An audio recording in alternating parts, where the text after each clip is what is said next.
ಕಾರ್ತಿಕ್ ತಟ್ಟೆಯಲ್ಲಿ ಊಟ ಮಾಡಿದೆ, ಅವಾಗ ಅದನ್ನೇನ್ ಹೇಳ್ಬೇಕು, ಅದು ಪರ್ಪಸ್.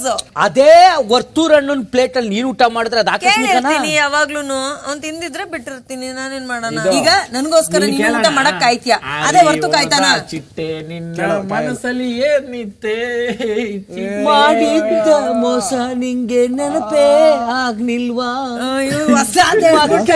ಉಗಿದ ಮೇಲೆ ನಿಂಗೆ ಅರಿವೇ ಆಗ್ನಿಲ್ವಾ, ಏಕಾಂಗಿ ಕಾರ್ತಿಕಮ್ಮ ಇಲ್ಲಿ ಯಾರು ನಂಗೆ ಇಲ್ಲಮ್ಮ, ನೊಂದವ್ರ ಗುಂಪೆ ನಂಗಮ್ಮ, ಬಿಗ್ ಮನೆ ಬಿಗ್ ಬಾಸ್ ಮನೆ ಬಣ್ಣಿಸಲು ಸಾಲದು ಈ ಜನರು.